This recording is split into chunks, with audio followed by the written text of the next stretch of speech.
नमस्कार। बारवाटी T20 प्रस्तुति जोरदार आगे चली 9 तारिख रे मैच T20 सीरीज प्रथम मैच खेल दर्शक ए बेस उत्साहित रही तेबे जो पड़ियार सौंदर्यकरण स्टाडियम रे विभिन्न जो प्रस्तुति सीट नंबरिंग ठू आरंभ करी विभिन्न जो डायस प्रस्तुति ये सब बेस जोरदार रे आगे चली बेस द्रुत गति रे कार्य सब होउची कहीं आउ समय बेसी नहीं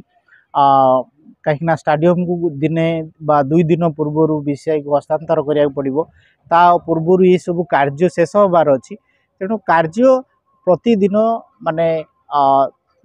कहले चले जे दिन राति कार्य आगे चली सबुठ बड़ कथा होउची संध्या हेले दर्शक मान जो माने क्रिकेट प्रेमी अछंती आसी किछि समय स्टाडियम रो गैलरी रे बसचंती एवं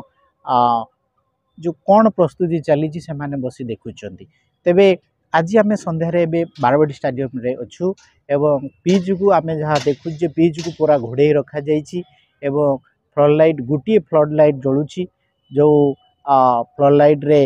पिच एवं पड़िया उपरे संपूर्ण नजर रखा जाइए कहीं चारिपटे सीसीटीवी लगी तेबे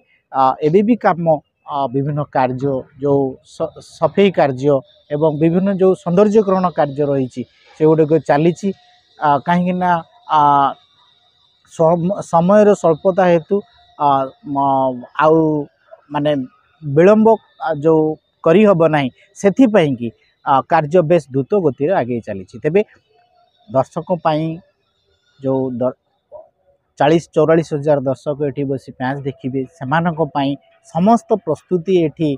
माने सुचारू भावे आगे चली स्टाडियम रो गैलरी रे आपण मानकु पानी मिलिबो खाद्य मध्य मिलिबो एवं समस्त सुविधा एठी जुगै दिया जिवो केमिति आपण माने भलरे आसी मैच देखिबे एवं घर को बाहुड़ी जिवे ता व्यवस्था मध्य प्रशासन करिछि स्टाडियम भितरे समस्त सुरक्षा ठारू आरंभ करी अग्नि निर्वापक व्यवस्था ठू आरंभ करी सबु व्यवस्था माने एक प्रकार हो सारानी तथापि आउ जो कार्य किछि कलरिंग ठू आरंभ करी बाकी रही हुए तो आउ गोटे 2 दिन भितर शेष हो टिकेट रो नंबरिंग मध्य जो नंबरिंग सहित सीट नंबरिंग मध्य कार्य शेष हो तेबे आगो को मध्य आपन को यही भली भाव अपडेट दउथबु एति करछु एठी रहउछु नमस्कार।